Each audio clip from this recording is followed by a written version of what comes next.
Buenas noches a todos y todas. Sean bienvenidos empresarios, empresarias, líderes políticos y público en general que nos acompaña esta noche aquí en el auditorio universitario de la Universidad Tecnológica Centroamericana, UNITEC. Agradecemos sobre todo al pueblo hondureño, a quienes nos siguen a través de los medios y canales y plataformas que se han sumado a esta jornada democrática e informativa, construyendo una mejor Honduras a través del voto informado. Seguidamente, recibamos con un fuerte aplauso a la presidenta del Consejo Hondureño de la Empresa Privada, ingeniera Anabel Gallardo.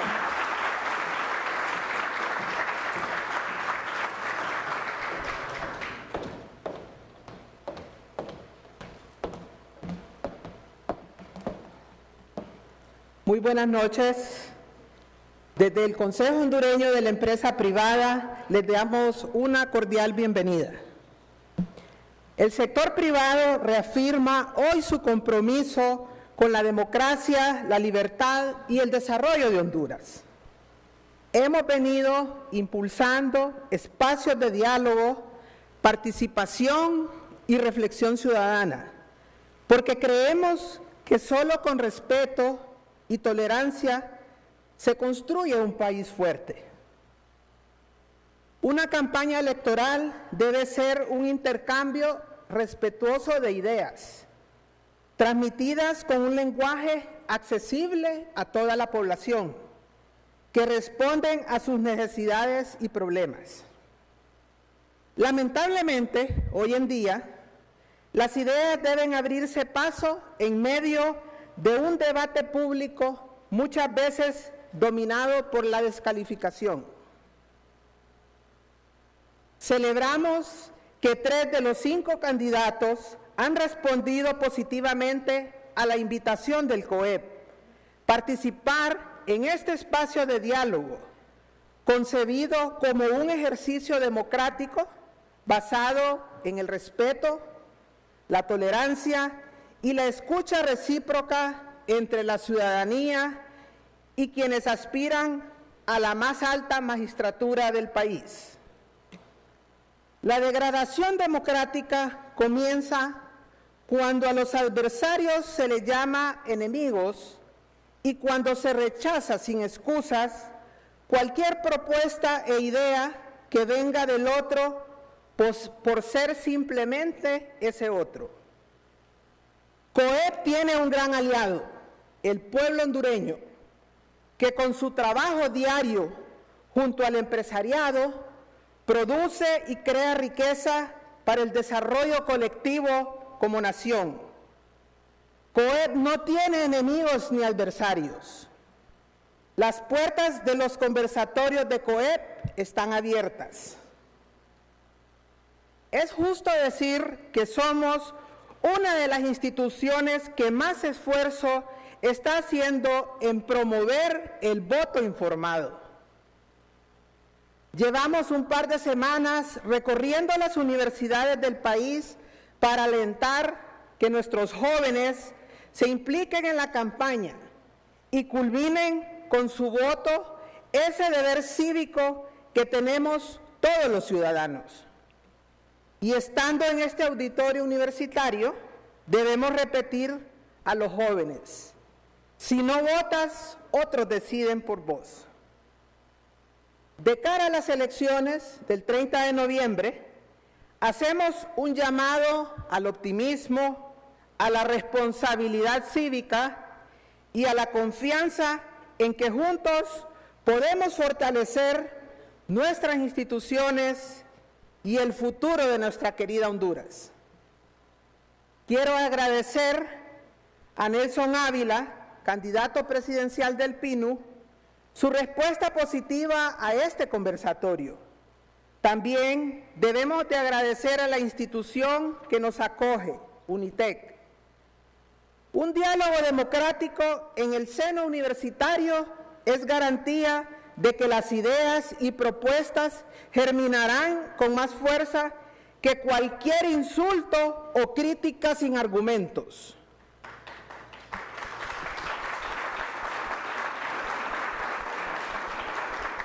La democracia hondureña se fortalece con eventos como este. Gracias a los presentes en este auditorio, Leticia Matay, del campus de Unitec en Tegucigalpa, y a quienes nos ven en la retransmisión por todos los medios de comunicación y demás plataformas por acudir al llamado de COEP. Dios bendiga a Honduras. Muy buenas noches.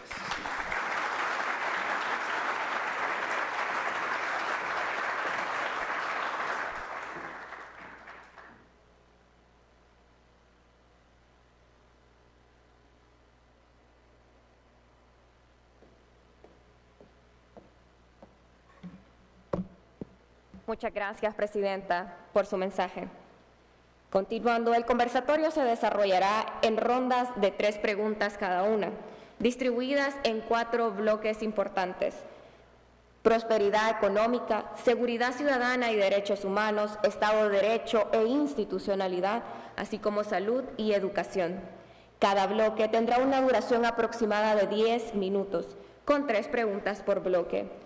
Los candidatos contarán con 2 minutos para responder cada pregunta y 1 minuto adicional a cada pregunta. Sin más preámbulo, presentamos a nuestra moderadora, licenciada Shirley Saborío, y al candidato presidencial, doctor Nelson Ávila. Un fuerte aplauso, por favor.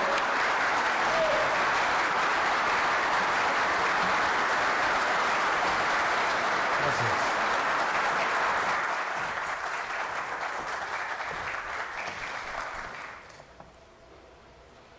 Muy buenas noches a todos. Muchísimas gracias por acompañarnos en esta jornada espectacular organizada por el Consejo Hondureño de la Empresa Privada. Don Nelson, muchísimas gracias por acompañarnos en esta noche. Quiero agradecer porque tenemos a los medios de comunicación que están haciendo transmisión. Tenemos señal en vivo de TSI también, así que agradecer mucho también su participación. Don Nelson, si le parece, cuéntenos, porque estamos iniciando esta sesión de los conversatorios con usted. Así que, si le parece, cuéntele al pueblo hondureño quién es usted y por qué le gusta, por qué está pensando en que puede ser un gran presidente para Honduras, por favor. Primero, agradezco al COEP por esta iniciativa y hago mías todas las palabras que acabo de escuchar de la presidenta del COEP. Un aplauso, precisamente, sin duda. Nelson Ávila es un ciudadano centroamericano nacido en Honduras y que nací en Tegucigalpa de una persona del norte, mi madre, que acabo de perderla hace unos meses, el 30 de enero de este año, enfermera en el Hospital Leonardo Martínez, instrumentalista, y mi padre era del sur y mecánico. Y crecí en Comayagüela, nacido en el Hospital General de San Felipe de Tegucigalpa y crecido en Comayagüela, en esos barrios populares, barrio Lempira, etcétera, etcétera. Y desde niño entendí que la educación era fundamental. Y si ustedes van a la escuela Lempira, donde yo estuve, o al Instituto Central también, lo digo solamente para muchos jóvenes que me están escuchando, mi índice académico como niño en la primaria fue de 5/5, sobresaliente. En el Instituto Central, 6 años, fui perito mercantil y contador público en esa base, 97.3%. Y en la universidad bajé un poco porque fui un trabajador estudiante, trabajaba hasta las 5 de la tarde, salía corriendo para tomar el autobús y recibir clases de 6 a 9 de la noche y de 7 a 8 de la mañana. Así terminé 2 carreras universitarias. Posteriormente fui profesor universitario muy joven. Mis propios profesores me eligieron jefe de un departamento en ciencias económicas. Estudié posteriormente en Francia y en otros países y he sido una persona que me he dedicado como funcionario internacional de las Naciones Unidas, del Banco Interamericano de Desarrollo, del Banco Centroamericano de Integración Económica. También tengo una faceta académica, fui coordinador de estudios de postdoctorado y de doctorado en varios países de América del Sur. Tengo aproximadamente en América Latina cerca de 500 personas que tienen ya su título de doctorado, de los cuales yo fui profesor y director de sus tesis. Y soy una persona amante de la libertad, creo ser a veces tolerante, me gusta escuchar, Estoy en contra de la violencia. Creo que hay que respetar todas las posiciones. Y Jean-Marie Arouet, más conocido como Voltaire, decía: daría mi vida si tú expresases tu opinión aunque fuese diametralmente opuesta a la mía. Esa es mi concepción. El respeto, como dice la presidenta del COEP, a las diferencias. Y en consecuencia soy de aquel tipo de personas que creo que hay que hacer la síntesis a partir de las diferencias. En otras palabras, hay que unir para poder transformar. Ese es mi sueño, y sí creo que soy capaz de transformar Honduras, pero con un apoyo de la planificación y del mercado. Y en eso, instancias como el COEP son baluartes fundamentales, sin duda alguna, para transformar Honduras. Perfecto, doctor. Muchísimas gracias. Gracias por su respuesta. Como estamos en vivo, yo quisiera pedirle al auditorio si me ayudan a abstenerse de aplaudir para poder aprovechar los minutos con el doctor Ávila, si les parece. ¿De acuerdo? Y aplaudimos al final. Sí. ¿De acuerdo? Muchas gracias. Doctor, como decían, son 4 bloques. Si le parece, vamos a empezar a hablar de algo que estoy segura que para usted es natural: empleo y prosperidad económica. Perfecto. Honduras es el segundo país más grande de Centroamérica en términos de superficie y de población. Son aproximadamente 10,8 millones de habitantes. La economía es relativamente pequeña y abierta, con la agricultura y la manufactura ligera, especialmente en textiles, como las principales fuentes de empleo. Y las exportaciones muy concentradas hacia los Estados Unidos, con un 48%. No obstante, los problemas de empleo siguen afectando a la población. Más de 205,000 personas se encuentran desempleadas, de las cuales 111,000 son jóvenes entre 18 y 29 años. Y la participación laboral de las mujeres se ha venido reduciendo del 48% en el 2021 al 40% en el 2024. Y la informalidad sigue siendo un problema estructural del mercado laboral, donde 7 de cada 10 personas que los que están ocupados están en la informalidad. Sí. Y además, de acuerdo con datos del Banco Central de Honduras, las remesas representan el 27% del PIB. Sí. La primera pregunta de este bloque es: dentro de las propuestas que usted ha planteado para reactivar la economía, es la creación del Banco del Emprendedurismo. Sí. Cuéntenos, don Nelson, por favor, ¿quién financia este banco, con cuál capital y cuál es el objetivo? Por favor, tiene 2 minutos, por favor. Bien. En Honduras llegan al mercado de trabajo aproximadamente 140,000 jóvenes por año, de los cuales solamente 30,000 encontrarán empleo en el sector formal. Eso significa que 110,000, 120,000 aproximadamente están condenados a la indigencia o hacer trabajo informal. Hay que crear condiciones. Ese es el objetivo del Banco del Emprendedurismo. En el actual presupuesto de 469,000 millones hay no menos de un 15% de partidas innecesarias, partidas clientelistas, partidas inflacionistas. ¿Y eso qué significa? Es cerca de 60,000 millones de lempiras.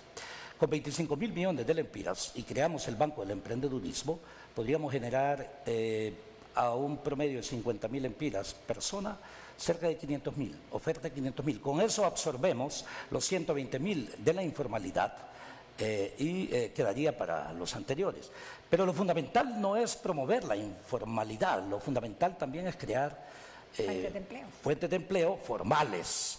Y en este contexto nosotros tenemos listo una propuesta de un plan de reactivación industrial, tanto en la industria manufacturera como en la industria de la construcción, que son fundamentales. También el plan de desarrollo rural, con alto componente precisamente ambiental, que es un tema capital, sin duda alguna. Hay que fortalecer sin duda alguna todos estos elementos, pero sobre todo, para lograr inversión necesitamos respetar la legalidad, respetar irrestrictamente la Constitución de la República y sus leyes secundarias para generar la inversión que se requiere para generar empleo y a través de ello reducir la pobreza. Yo no creo en reducir la pobreza a través de medidas asistencialistas o populistas. Eso más bien es ver a las personas como entes y no como ciudadanos como lo son. Así que bajo esos mecanismos, reformas macroeconómicas fundamentales, sí, pero en diálogo permanente con todos los actores de las 7 políticas macroeconómicas. Muchas gracias, don Nelson. Sí. Y me da pie para hacerle la segunda pregunta, sí, porque usted plantea el plan de emergencia, Sí. y lo ha planteado la creación de un plan de emergencia con acciones prioritarias para reducción de la pobreza. Y en este sentido, ¿cuál es el rol que tendría el sector privado en este plan, en este objetivo? Sí, es capital. El plan de emergencia del sector privado es sector productivo, pero también el sector de servicios, ¿no es cierto? El servicio de educación, servicios de salud, que son capitales. De forma tal que en el plan de emergencia, que nosotros esperamos, sin duda alguna, ejecutarlo el día que tomemos posesión, si el pueblo nos unge con la condición de ser presidente de la República, y la primera parte es precisamente la generación de riqueza para reducción de pobreza. Yo no creo en quitarle a unos para darle a otros. Yo creo que hay que generar riqueza precisamente para reducir la pobreza en un esquema de disminución de la desigualdad. La desigualdad es mucho más profunda que la pobreza, todos lo sabemos, pero ese es uno de los puntos. El segundo punto tiene que ver con la reforma profunda del sistema educativo.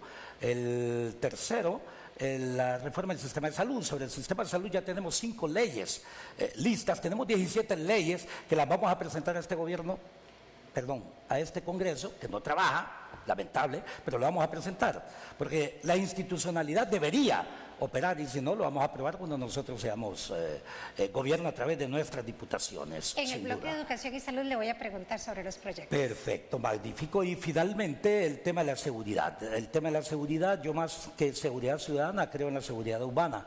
Porque seguridad ciudadana solamente incluye a los ciudadanos, ¿no es cierto?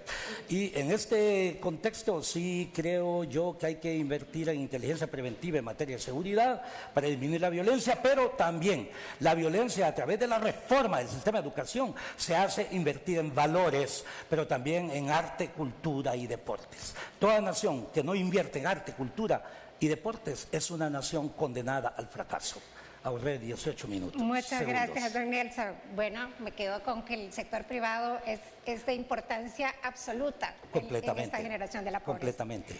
La tercera pregunta es, Honduras depende fuertemente de las remesas. El consumo de la economía hondureña depende muchísimo de las remesas como fuente de ingreso nacional.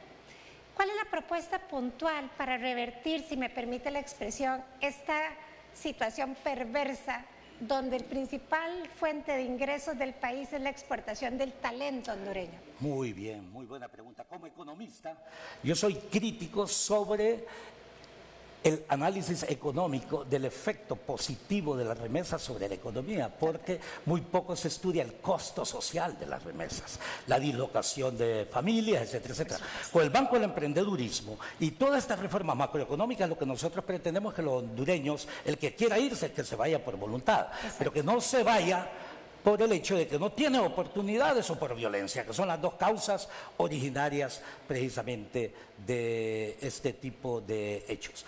De forma tal que lo que sí es importante que podamos también entender que una nación que está fundada sobre todo en la exportación de talentos es una nación también condenada al fracaso. El coeficiente precisamente de desarrollo humano de nuestra nación, y además es uno de los países con la peor desigualdad del ingreso, ¿no es cierto? Ese es un tema capital que tenemos que ver en términos, como usted es economista, en términos de coeficiente de Gini, precisamente es complicado poderlo ver, y en este contexto yo sí creo que lo que debemos hacer precisamente es tratar, y yo ya lo hice, le adelanto, desde 5 de julio del 2024 le envía al actual presidente del Congreso una serie de reformas políticas, electorales, pero también de beneficio para todos los residentes en el exterior y sus familias, que ahora sí escucho que hay una de esas leyes que está precisamente por aprobarse, pero que en las condiciones como está el actual Congreso, que crea mayor incertidumbre para nuestra nación, más bien nos está generando alejarnos más bien de las posibilidades de elecciones verdaderamente honestas, libres y democráticas. Por eso también nos dirigimos ya a las Naciones Unidas para que en el marco de muchos de los elementos que establece el tratado, el respeto a la voluntad popular, puedan venir a supervisar el proceso electoral. Para los jóvenes y que no migren. Sí. Importante, muchas gracias. Bueno, este es el primer bloque que hablamos. Gracias por sujetarse al tiempo. La verdad que es súper importante, creo que vamos a tener tiempo para hacerle algunas repreguntas. Magnífico. Yo quisiera agradecerle a los medios de comunicación que nos siguen en este momento, en la transmisión en vivo, y vamos a dar inicio al segundo bloque, Seguridad Ciudadana. Algo nos habló ya de Seguridad Ciudadana, don Nelson. Sí. Pero doctor, según el informe de resultados 2024-2025 presentado por la Secretaría de Seguridad y Policía Nacional, Honduras presenta una reducción del 21% en homicidios durante el periodo 2024-2025 en comparación con el año tras anterior. No obstante, de acuerdo con el sondeo de opinión pública de ERIC, la percepción ciudadana en cuanto a la situación de la seguridad y violencia en Honduras no ha mejorado. Esa es la percepción de los hondureños. Sí. 7 de cada 10 hondureños considera que el estado de excepción ha resuelto poco o nada. La percepción de los homicidios se ha incrementado y el 82% de las personas contestó que la extorsión sigue igual que en años anteriores o ha aumentado. Según la entrega de la serie de Estado País 2025, en el 2022 hubo más de 266,000 casos de extorsión. Sí.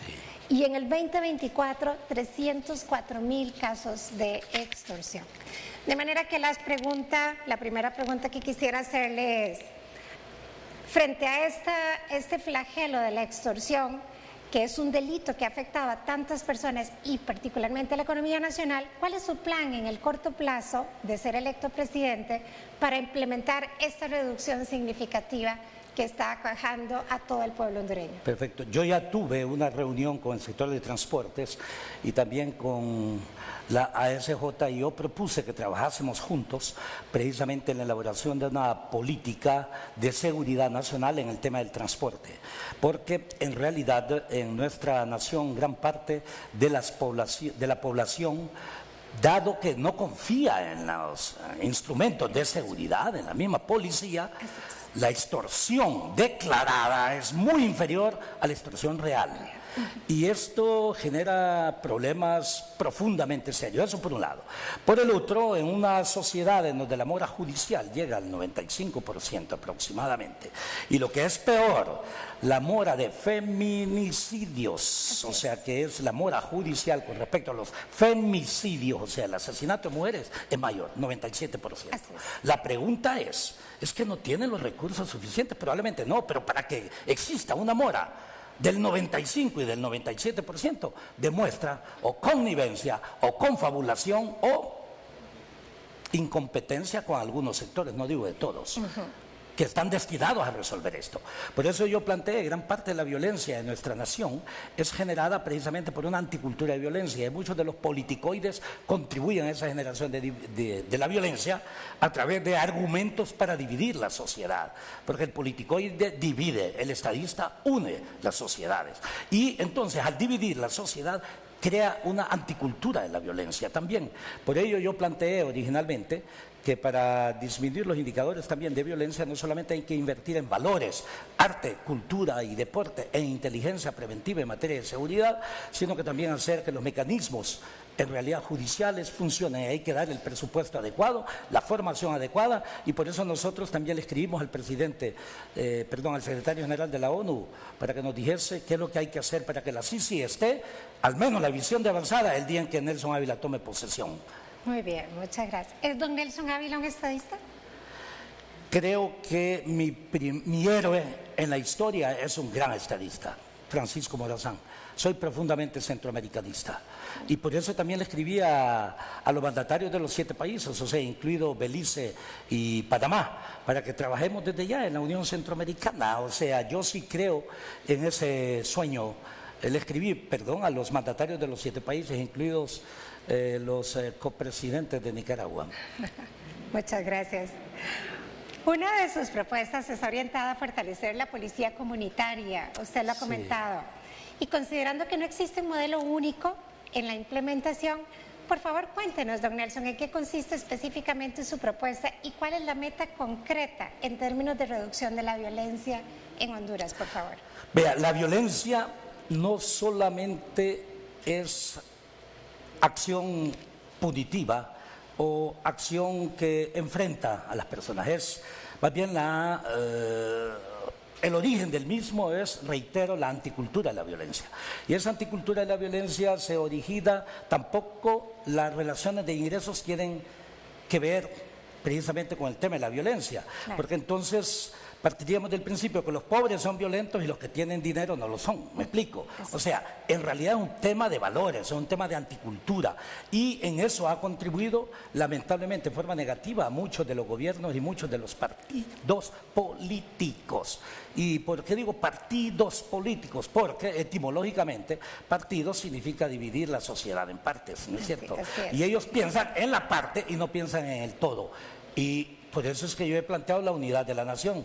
Y también, entre otras cosas, parte de esa cultura es, yo no sé por qué le tienen miedo al debate, el resto de candidatos presidenciales, ya lo he dicho varias veces. O sea, hagamos un debate, y más bien yo creo que a través del COEP, yo exhortaría para que hagamos un verdadero debate y que pongan los 5 stand, y el que no venga, pues que quede abierto.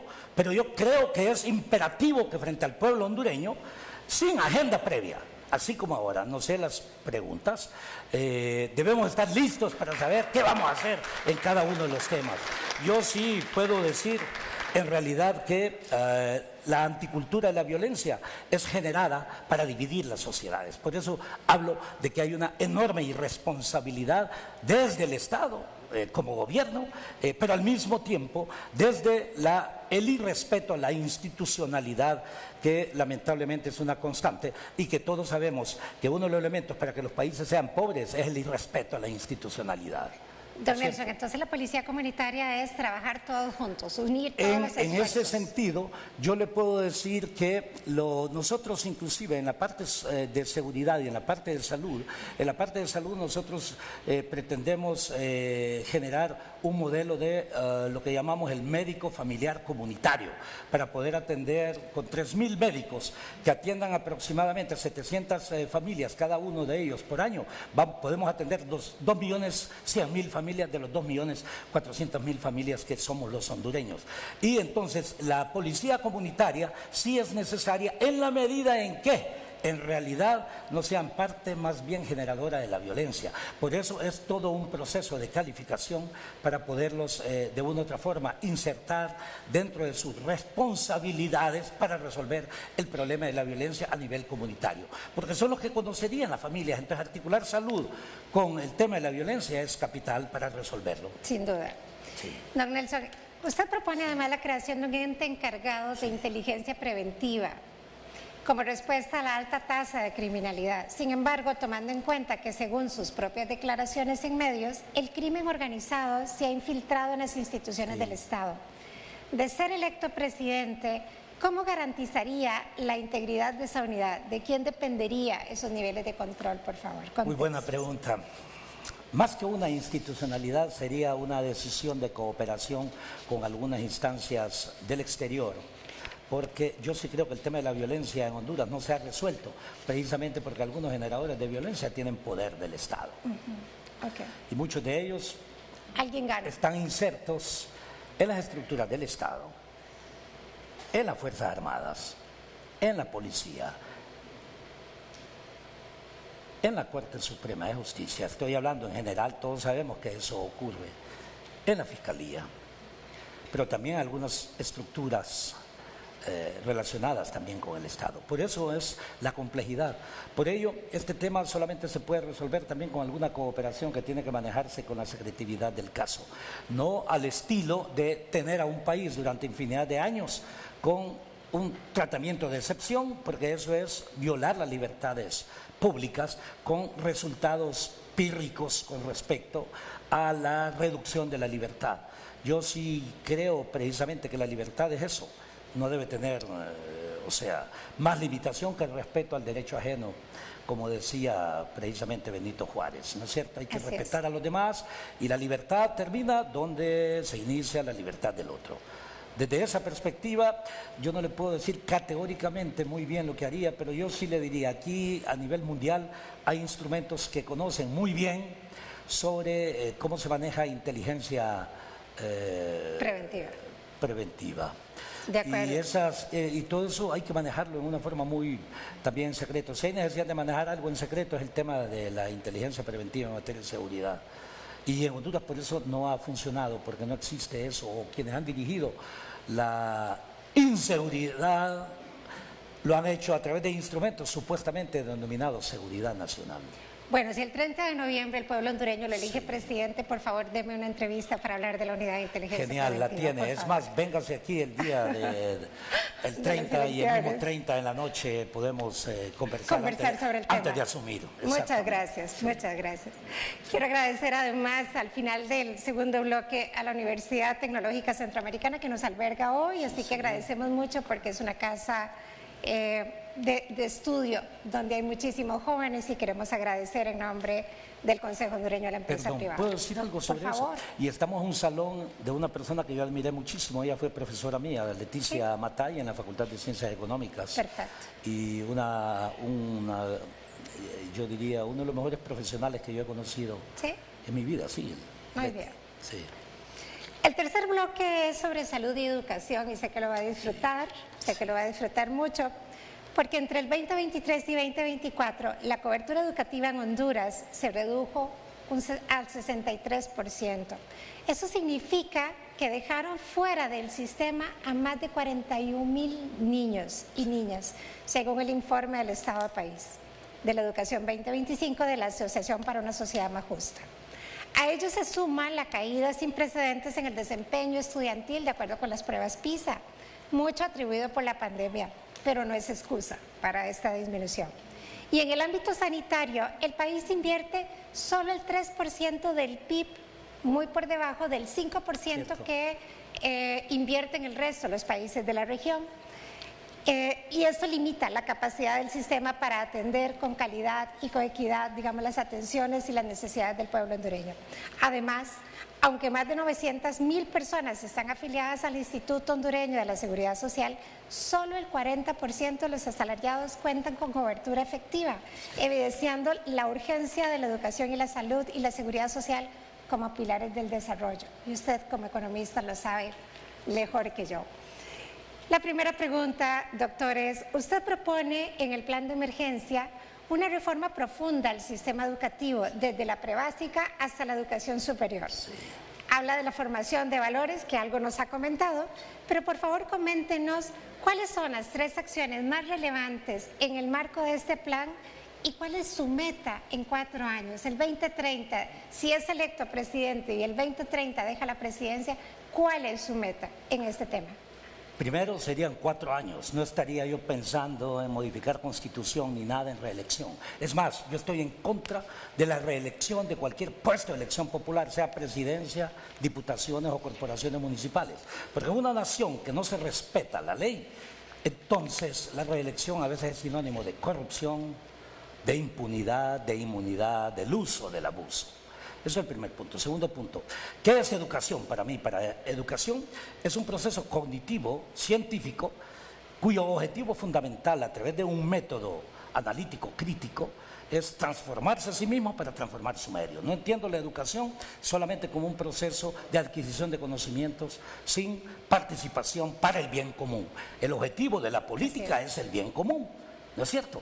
Pues el objetivo de la educación debería ser también eso. Yo sueño en consecuencia con que el proceso de educación que estaría fundamentado en 4 elementos. Primero, hacer de Honduras una verdadera sociedad libre de alfabetismo. Eso es fundamental, realmente.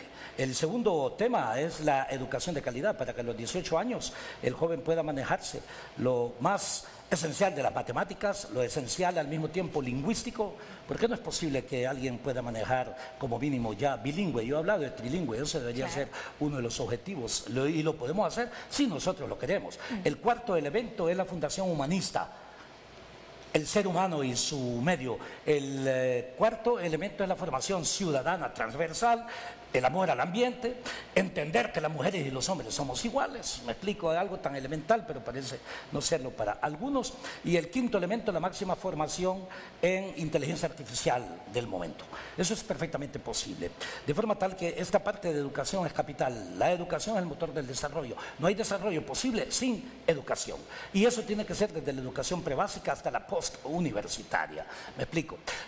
El coeficiente de inversión en ciencia y tecnología en nuestra nación es muy bajo, es de lo más bajo de América Latina. Hay necesidad de invertir en investigación científica que incluye, obvio, lo que es la inversión en las universidades. Las universidades todas deben contribuir, independientemente de que sean privadas, al proceso de transformación de la sociedad hondureña. Y esto me da pie a la segunda pregunta, porque según el Foro Económico Mundial, el 59% de los trabajadores del mundo van a necesitar recapacitarse o adquirir nuevas habilidades en los próximos 5 años. Es el upskilling y el reskilling que hablamos. Y los empleos con mayor crecimiento van a ser, de acuerdo con el Foro Económico Mundial, los especialistas en Big Data, los ingenieros en FinTech, el especialista en inteligencia artificial, el desarrollador de aplicaciones y el especialista en ciberseguridad. También nos dice el Foro Económico Mundial que van a disminuir los empleos de baja calificación y alta automatización. ¿Cuáles? Los trabajos agrícolas, los vendedores, los cajeros y los operadores de datos. ¿Cree usted, doctor, que el INFOP actual es el que se requiere para atender las necesidades de las empresas y de los miles de jóvenes hondureños en este momento? No. ¿Tiene usted alguna propuesta en particular? Sí, claro. Primero, el INFOP tiene los mismos males que tiene el Seguro Social. Me explico. Es más, el Seguro Social estafa también a algunas personas cuando les cobra y no les da el servicio correspondiente. Puedo dar ejemplos de muchos departamentos que no tienen ese servicio. El INFOP necesita también profundas transformaciones y hay que hacer del INFOP un verdadero instituto de transformación tecnológica y que en realidad no sea el Estado el que ponga lo mismo en el Seguro Social. ¿Por qué tiene que ser el Estado el que tiene que poner a quienes son los que van a dirigir estas instituciones? Lo que ocurre en consecuencia es que se reproduce el mismo mal del clientelismo que existe en los partidos políticos en este tipo de instituciones.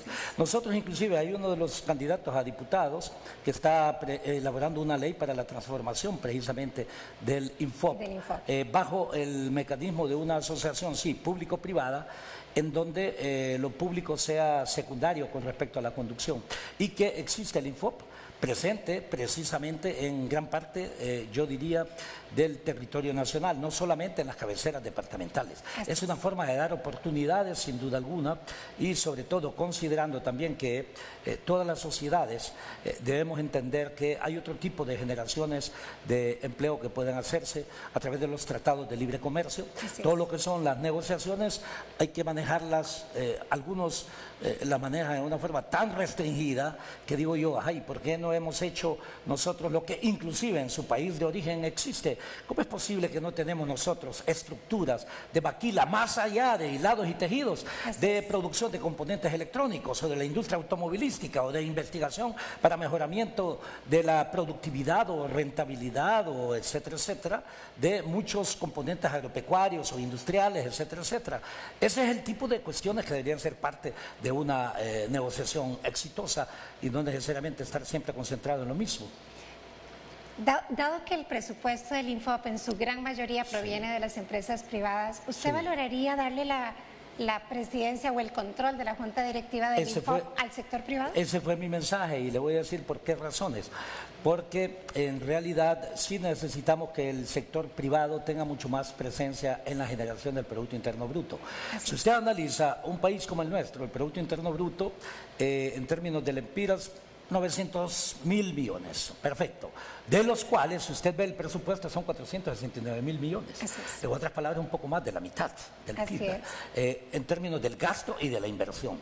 La mayoría de los países tienen una participación promedio de un 15%, los países más desarrollados 15-17% del Producto Interno Bruto, del gasto e inversión pública, o en otras palabras 83% del sector formal de la economía. En Honduras el sector formal de la economía es minoritario con respecto al mismo presupuesto de la nación, lo cual demuestra que hay necesidad de hacer profundas transformaciones también en ese sector. Así que yo le había respondido su pregunta antes, cuando dije que más bien tanto la conducción del Seguro Social como el INFOP no debería ser parte definitivamente decisiva del Estado. Además hay resultados, por ejemplo, hay una diferencia entre el RAP, por decirle algo, y otras instancias, precisamente por esta naturaleza de conducción a la que usted se refiere. Gracias, doctor. Ahora, de acuerdo con el convenio 102 de la Organización Internacional del Trabajo y la legislación hondureña, la estructura de financiamiento de la seguridad social debe ser tripartita. Lo cierto es que en Honduras el Estado no hace el aporte como Estado. Sí. En contraste, los trabajadores sí hacen el aporte como trabajadores y los patronos hacen el aporte como patronos y hacen el traslado de la retención a los trabajadores. Pero entonces en este momento lo que estamos teniendo es menos presupuesto en el Instituto Hondureño de la Seguridad Social porque el Estado no cumple con su parte de lo que es obligatorio por ley y de acuerdo con el convenio. En el caso de ser electo presidente, ¿cuál es su propuesta en seguridad social? ¿Van a honrar la deuda que tienen con la seguridad social? Yo creo que frente a un deber existe un derecho, ¿verdad? La gente piensa primero en sus derechos y después en sus deberes. Yo planteo deber y el deber del Estado es cumplir al mismo tiempo con todos sus compromisos. Y uno de los compromisos fundamentales es en realidad contribuir con sus instancias en lo que la misma ley establece, de forma tal que esa es una deuda que tiene el gobierno para con la sociedad. ¿Cómo pretender resolverla en una nación en donde... yo le digo, cerca de $20.000 millones, que es la deuda total externa e interna en Honduras? Todavía tenemos un margen, sin duda alguna, el 50%. Estados Unidos está endeudado en 300%, a diferencia que tiene, obvio, la moneda de pago. He tratado de no hablar mucho como economista para no aburrir a la gente, pero en realidad... Tenemos que hablar del BRICS y no vamos a hablar de eso. Toda la vida.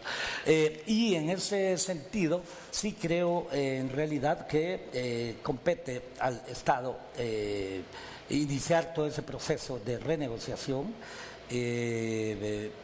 por múltiples razones. Yo sí creo que eso es parte precisamente de los derechos humanos, el derecho a la seguridad.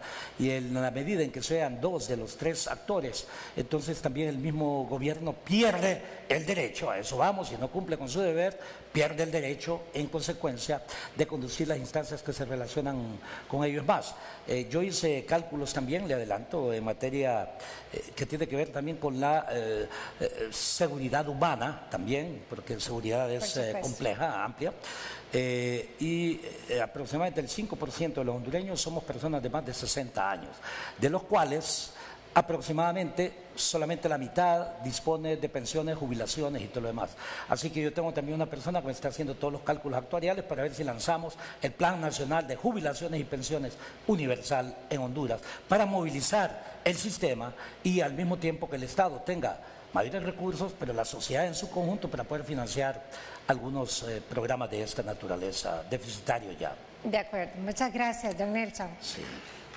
Para finalizar este tercer bloque, pues queremos agradecerle. Es parte de la voluntad popular. Maravilloso, por supuesto. Sí. Bueno, sí, adelante.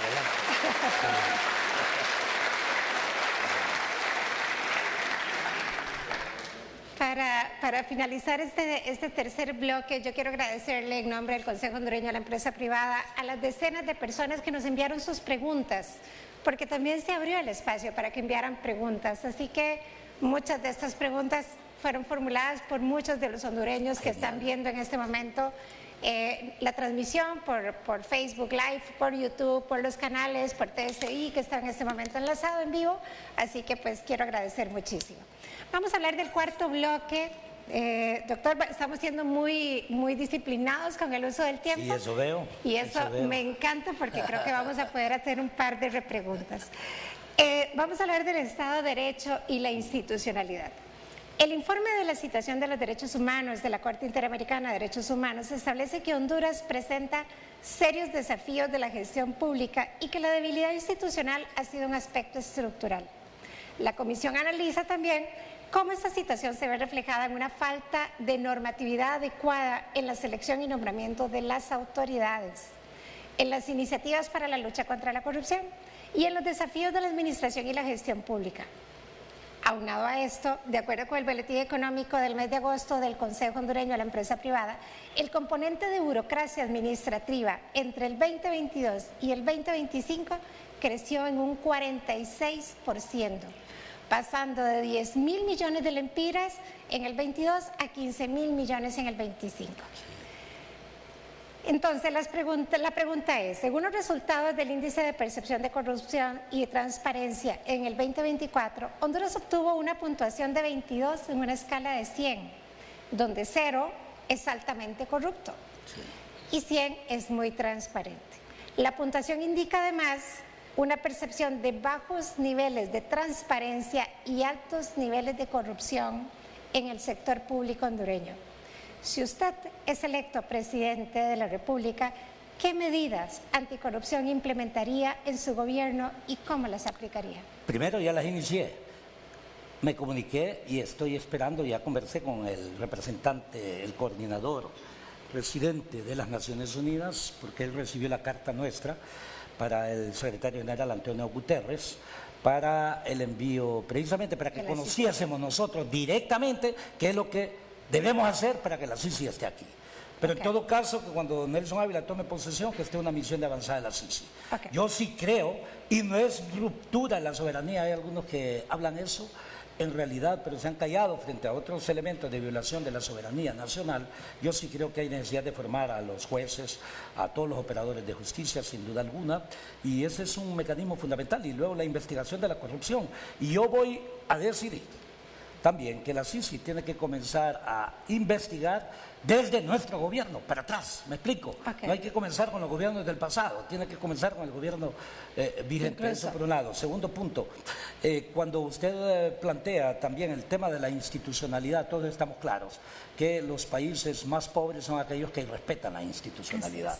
Y sobre todo yo diría que las instituciones llamadas partidos políticos también han sido cooptados por algunos intereses especiales. Por eso yo estoy en contra de la reelección, inclusive los que dirigen partidos políticos, porque utilizan los partidos políticos también como moneda de cambio para lograr sus objetivos.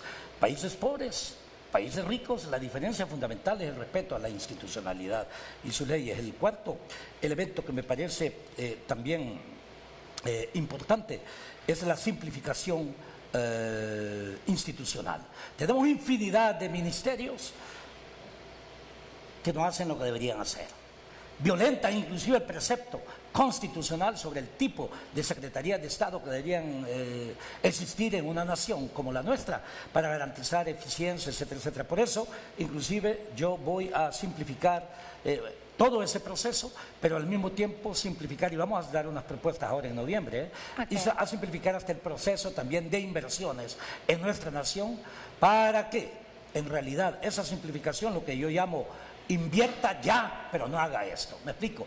En donde el que va a invertir puede tener la categoría inversionista en menos de 24 horas, pero también sabrá qué no debe hacer en materia laboral, qué no debe hacer en materia tributaria, qué no debe hacer en materia ambiental, para mencionar algunos ejemplos.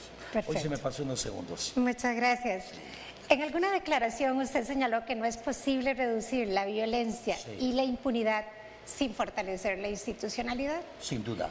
Para ello, anunció que se presentará una solicitud para la correcta creación de perfiles de puestos acordes con las competencias y necesidades del país. En este sentido, ¿cómo garantizará que estos cargos sean ocupados por personas idóneas y no por activistas políticos como usted lo mencionó? Sí, muy buena pregunta. Vea, ahora en noviembre nosotros vamos a enviar una carta a instancias de la sociedad civil, universidades, entendiendo por sociedad civil también, obvio, el COEP, para que vayan preparando una lista a través de los perfiles de las personas que podrían proponer para que asumieran los cargos precisamente en las secretarías hasta cuarto nivel, porque hay algunos niveles que son técnicos, tenemos que respetar a todos independientemente del color partidario que tengan, siempre y cuando, ojo, hagan su trabajo con honestidad, con lealtad, con respeto a la institucionalidad.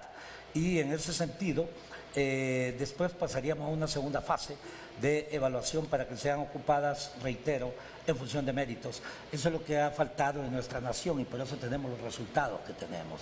Yo siempre recuerdo la famosa frase de Albert Einstein, en donde plantea precisamente cómo pensamos nosotros que cambien los resultados si mantenemos los mismos factores. Y perdón que me desvíe, pero eso ocurrirá lo mismo si el pueblo hondureño decide votar por los mismos de siempre, va a obtener los mismos resultados. Muchas gracias. Doctor, y cuando usted habla de crear el sistema de justicia para todos, ¿a qué se refiere específicamente? Me refiero a justicia jurídica, pero también justicia económica. La justicia jurídica significa, vea, vivimos en una sociedad de injusticia partiendo del principio de que hay una mora judicial del 97%, perdón, del 95%, con solo ese indicador. Podemos entender que es una sociedad en donde funciona más la barbarie que la civilización. Perdón, soy autocrítico de mi propio país, así que yo me incluyo dentro de ellos. Eso por un lado.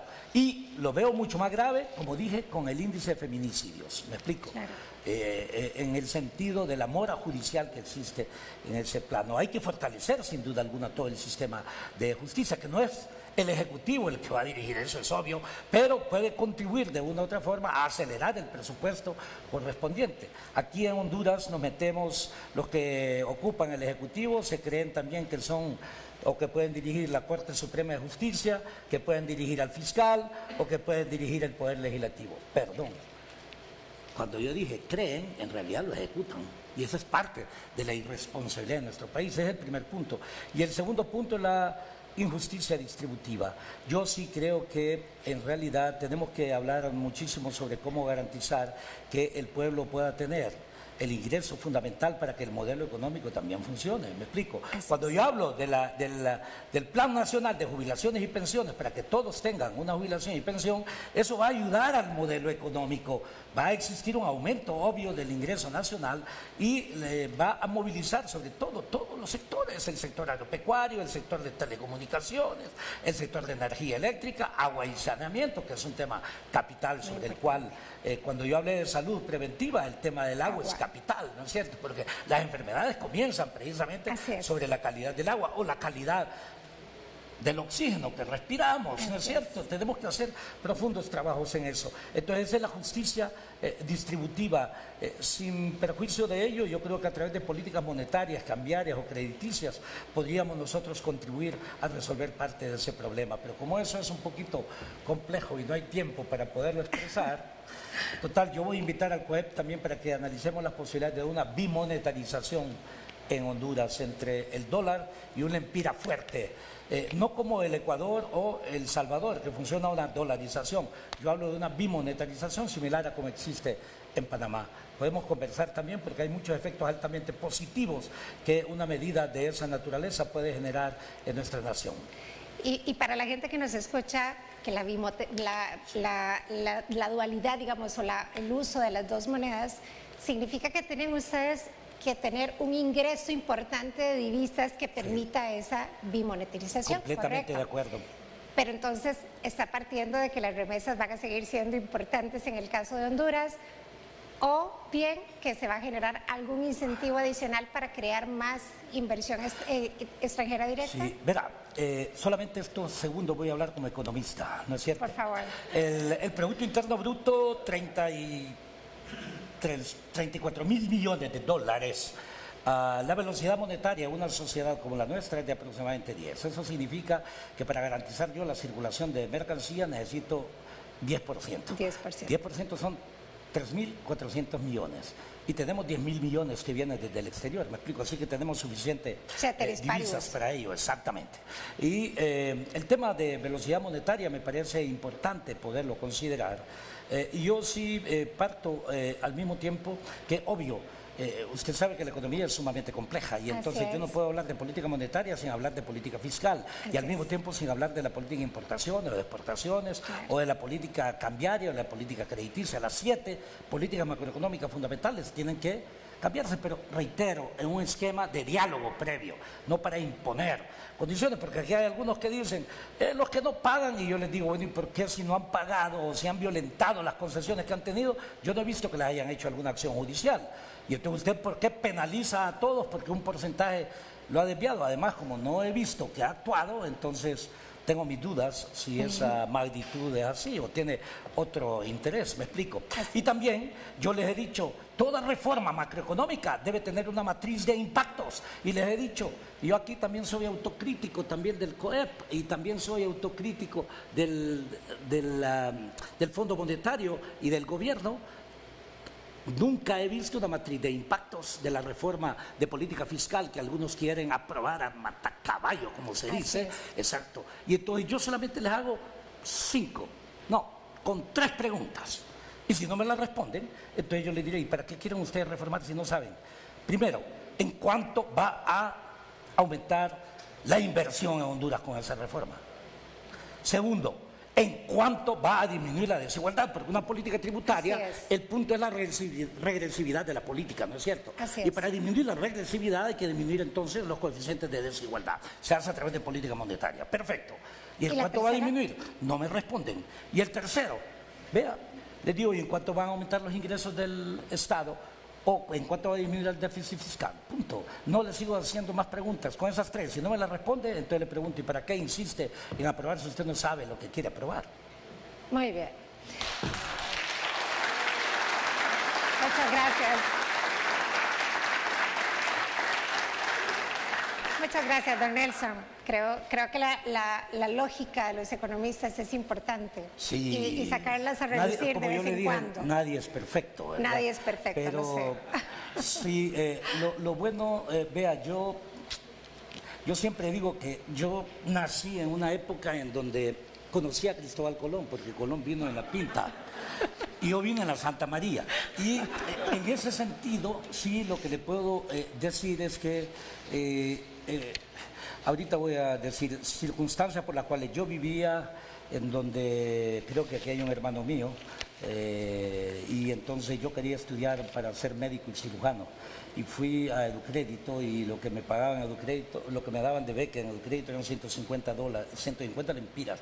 De la época yo ganaba 250, suficiente porque yo traje a mis hermanos una vez que tuve mis primeros ingresos, a 3 de mis hermanos, y entonces no me daban y entonces me dediqué a estudiar economía. Y entonces quería ser, como le digo, médico y cirujano. Soy economista y trato de hacerlo lo mejor posible. Muy bien, muchas gracias. Ese es un mensaje para todos los jóvenes que me están escuchando. Jóvenes, la educación es la base de todo. Y no lo piense en términos de individuo, piense que en la medida en que usted tenga acceso al conocimiento, usted tiene una responsabilidad fundamental, es el bien común. La economía, la política y el Estado están basados en los mismos principios, ética y justicia. Y tienen el mismo objetivo, el bien común.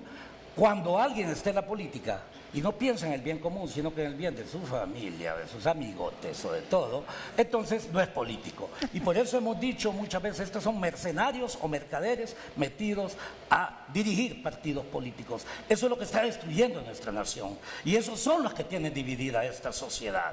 Por ello el pueblo tiene que en realidad generar una ruptura con el pasado y pensar en el futuro. Yo sé que gran parte de los jóvenes lo tienen. No estoy enojado, soy apasionado, simplemente. Pues con este mensaje tan apasionado del doctor Ávila, pues yo quiero agradecerle muchísimo. Gracias por aceptar la invitación. Y creo que es la primera de varias conversaciones que vamos a tener en adelante. Por favor, y espero que usted venga a dirigir ese debate antes del 30 de noviembre. Yo exhorto a todos para que hagamos un debate público aquí. Hagámoslo. Muchas gracias a todos. Alejandra, concluye.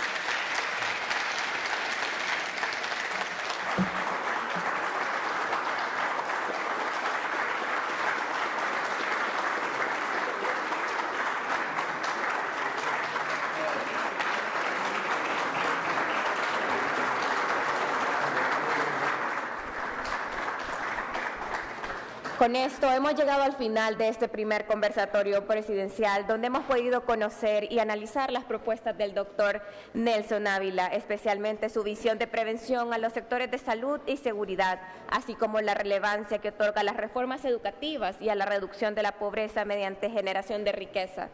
Agradecemos sinceramente a todos los medios de comunicación, organizaciones de sociedad civil, plataformas digitales, que se han sumado a esta transmisión abierta generada por el COEP, con el propósito de que cada hondureño y hondureña puedan ejercer un voto consciente e informado. Asimismo, agradecemos a la Universidad Tecnológica Centroamericana, UNITEC, por facilitarnos las instalaciones para la realización de estos conversatorios presidenciales. Desde el auditorio Unitec les deseamos una excelente noche y les invitamos a acompañarnos mañana a la misma hora, cuando conversaremos con la doctora Ana Paola Hall, consejera presidenta del Consejo Nacional Electoral. Hasta mañana y muy buenas noches a todas y todos.